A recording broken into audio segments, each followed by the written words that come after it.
Сайн байна уу, танд энэ өдрийн мэндийг хүргэе. УК байна. Өнөөдрийнхөө энэ бичлэгээр би яагаад блог таны бизнест хэрэгтэй вэ тухай ярих хүсэлтэй байна. Хэрвээ та блог хөтлөх тухай бодож байсан бол эсвэл одоо блог ер нь хөтлөх хэрэгтэй юм болоо гэж эргэлзэж байгаа бол эсвэл та блог хөтлж байгаад ер нь блог хөтлөхө болдог ч юм уу гэж бодож байгаа бол өнөөдрийн энэ бичлэг танд тус болно гэж бодож байна.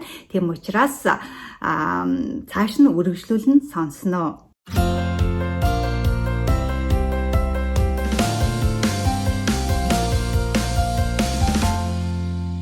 Хэрвээ та миний трафик нэг нь сургалтанд суусан бол яагаад блог таны бизнест хэрэгтэй вэ? Яагаад блог хувь хүнд тэмээ хэрэгтэй вэ гэдгийг сайн мэддэг болсон байх гэж бодож байна. Хүмүүс надаас их асуудаг, блог заавал хөтлөх хэрэгтэй юу гэж асуудаг. Минийхаар бол тийм ээ, блог заавал хөтлөх хэрэгтэй гэж би боддог. Яагаад гэдгийг би өнөөдөр тайлбарлахыг хүслээ. Блог бол захим хуудасны үндэс суурь гэж ойлгож болно. Гэхдээ зүгээр л нэг блогтой болчих биш тийм ээ. Түүнийгээ тууштай хөдөлдөг байх хэрэгтэй. Тууштай хөдөлснөөр таны бизнес хөгжин, брэнд хөгжин, тэгээд блог хөтлөхөд тийм ээ хөтлөх маш их олон шалтгаанууд байдаг л да, давуу талууд зөндөө байдаг. Тэгэхээр өнөөдрийнхөө энэ бичлэгээр би хоёр шалтгааны тухай ярих хүсэлтэй байна. Тэгэхээр эхнийх нь юу вэ гэвэл блог хөтлснөөр хайлтын систем буюу search engine сайжруулахын тулд блог хөтлөх хэрэгтэй болно. Хайлтын систем бол таны бизнес чухал өгөвөл маш их чухал захин ертөнц хөгжсөн өнөөдрийн энэ үед бол та хайлтын системээр дээгүр гарч ирэхийг хүснэ.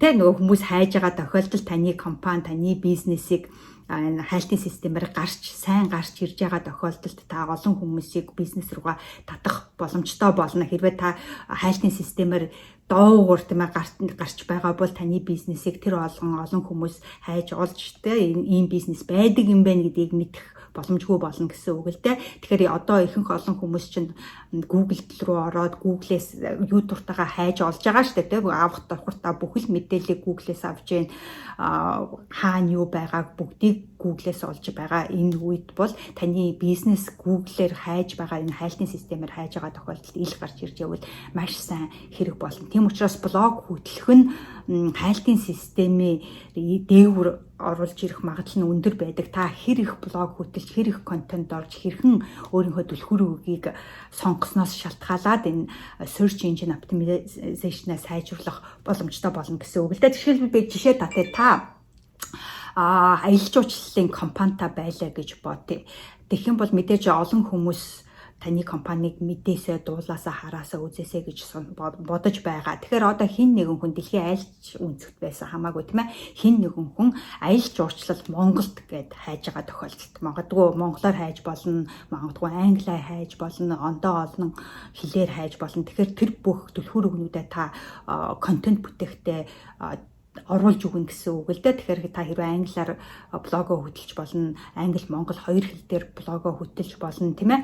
Тэгэхээр таны худалдан авагч, таны үйлчлүүлэгч, таны фэнүүд яг ямар хүмүүс байна гэдгээ мэдэж байгаа тохиолдолд тэр бүгдгээ хийн гэсэн үг л дээ. Тэгээд та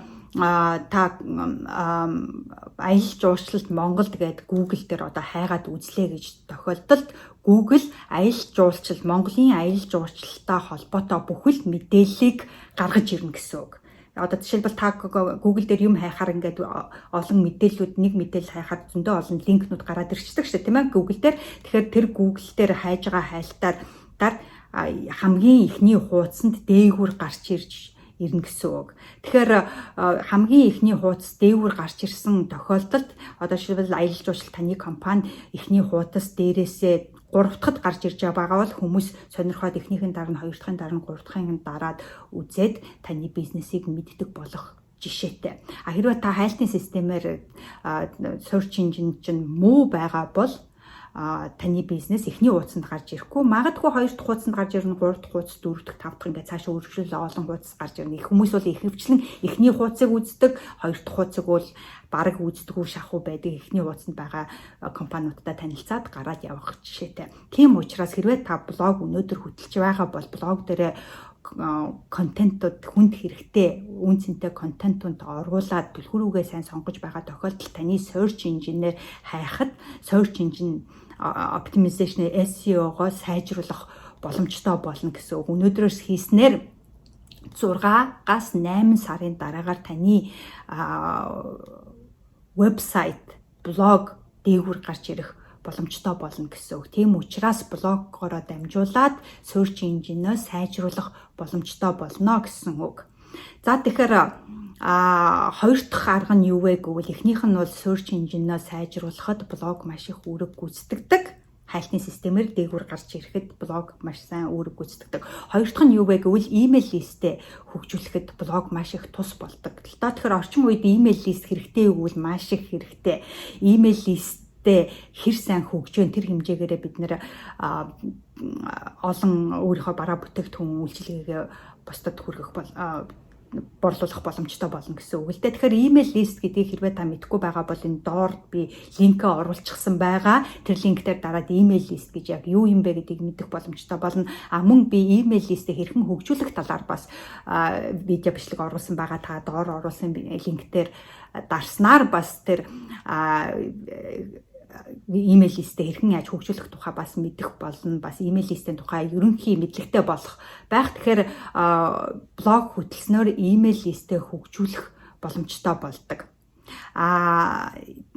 Блогороо дамжуулж тийм ээ бид нар блогороо зүгээр нэг блог хөтлөөд байхгүй маш системтэйгээр блогоо хөтлөн гэсэн үг л дээ. Тэгэхээр нэгсэндээ блогоо олон хүмүүстэд хүргэснээр таны блогийг оруулсан мэдээллийг контентуудыг чинь хүмүүс уншиж, үзэж, сонссноор энэ үнэхэрийн хэрэгтэй мэдээлэл өгдөг юм байна гэдгийг мэдэж авсан тохиолдолд хүмүүс таны email листэнд бүртгүүлнэ гэсэн үг. Тэрнээс биш өөрөөсөө зүгээр ямар ч үн цэнтэй мэдээлэл биш тэ хүнд хүрсэн тийм мэдээлэл контент оруулаагүй тохиолдолд хүн бол email листэнд чинь бүртгүүлэх боломжгүй шүү дээ. Тийм учраас блог дээрээ маш үн цэнтэй хүнд хэрэгтэй, хүнд тус болох тийм ээ. Яагаад таны блогийг унших ёстой юм?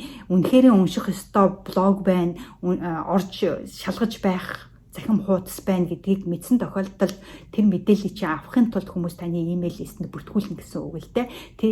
Тэгээгүй тохиолдолд таны email листэнд бүртгүүлэхгүй. Тийм учраас оруулж байгаа контентоо ч гэсэн маш сайн оруулж байх хэрэгтэй. Тэгээд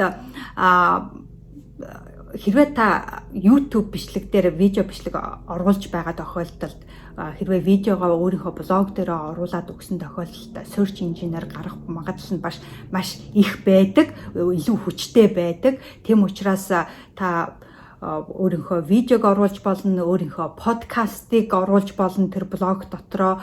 Тэгсэн тохиолдолд тэр блогоор ч дамжуулаад хүмүүс таны подкастыг мэдэх болно. Блогоор ч дамжуулаад таны бичлэгүүдийг үзэх болно, тийм ээ. Тэрнээс хүмүүс их боддог. Би сошиал медианууд дээр идэвхтэй байгаа, тийм ээ. Facebook дээр би идэвхтэй байгаа, Instagram дээр идэвхтэй байгаа. Facebook дээр контент байрлуулж, Instagram дээр контент байрлуулж, бусад бүх сошиал медиа талбар TikTok дээр, тийм ээ. Контент Pinterest дээр контент байрлуулж байна. Ингээ байрлуулж байгаа юм чи надад блог хэрэггүй гэж боддог л та. Тэгэхээр би үүн дээр нэмж юу хэлмээр байна вэ гэвэл блог хайлтын систем нэгсэндээ Google блогонд дуртай байдаг байхгүй, маш их дуртай байдаг. Харин хайлтын биш сошиал медианууд дээр байрлуулсан контентууд яадаг вэ гэвэл сошиал медианууд чинь хайлтын систем болдоггүй. Сошиал медиануудад сошиал медиа байнгын алгоритм явагдаж байдаг учраас өнөөдөр таны пост харагдчихэж болно, маргааш харагдахгүй, 10 хоногийн дараа харагдчихэж болно, сарын дараа харагдахгүй. Тийм учраас таны пост нэг харагдахгүй хайлтын системэнд тэр болгон ороод байдаггүй гэж ойлгож болно. Харин та Google-ийн хайлтын системэнд орсноор тэр чинь тууштай харагдах болно гэсэн үг л дээ. Тийм учраас Google бол контент их орлуулж байгаа, идэвхтэй байгаа тийм вебсайтуудад маш дуртай байдаг. Тэрний яагаад гэвэл оруулсан мэдээлэл болгоны чинь шууд индекстэй л дээгүүр гаргаж ирнэ гэсэн үг. Хэрвээ та мэдээлэл оруулаагүй зүгээр хүлдүү тийм ээ блог нэгэд оригдсон зүгээр хүлдүү вебсайттай ямар ч тэн дээр нь актив биш, хөдөлгөөнгүй байгаа тохиолдолд Google таны вебсайтыг дэше гаргаж ирэхгүй, зөвхөн идэвхтэй байгаа тэр вебсайтуудыг гаргаж ирдэг гэж ойлгож болно. Тийм учраас контентуудыг байнгын идэвхтэй байрлуулж байх хэрэгтэй. гэж ойлгож болно. Тийм учраас та сошиал медианууд дээр байрлуулад байгаа тэр контентуудаа блог дээрээ эхлээд байрлуулад блог дээрээ байрлуулсан тохиолдолд сошиал медианууд дээр та түгээж болох жишээтэй. Ингэсэн тохиолдолд таны блог, вебсайт хайлтын системээр ил гарч эхэлнэ гэсэн үг. Та блог хөтлснөөрөө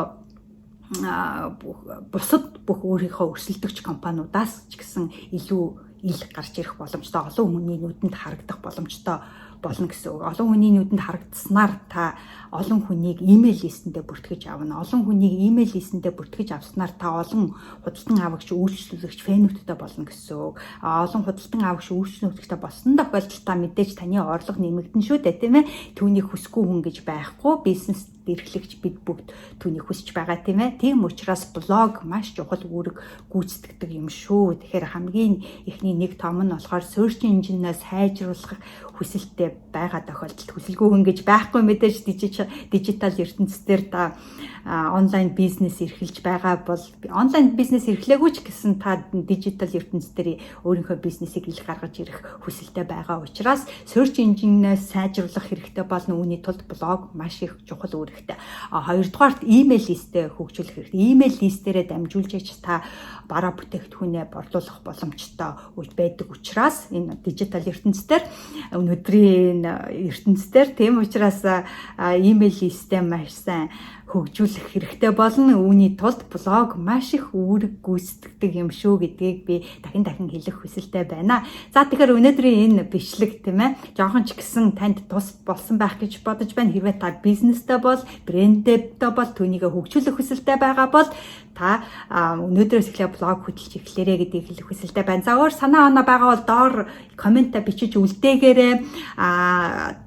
Доор энэ бичлэг тус олсон бол тус олсон шүү хэрэгтэй мэдээлэл байна гэдгээ мэдэгдээрээ би коммент унших дуртай шүү. Тэгээд миний хэрвээ танд энэ бичлэг таалагдсан бол хэрвээ та анхудаа энэ бичлэгийг сонсож байгаа миний энэ бичлэгийг сонсож байгаа бол миний захин хуудасд бүртгүүлээрэй, мөн миний YouTube сувагт бүртгүүлээрэй. Ингэж бүртгүүлснээр та мэдээж хэрэгтэй мэдээллүүдийг хүлээж авах болно. За өдрөө сайхан өнгөрөөгөө дараагийн бичлэг хүртэл баяртай.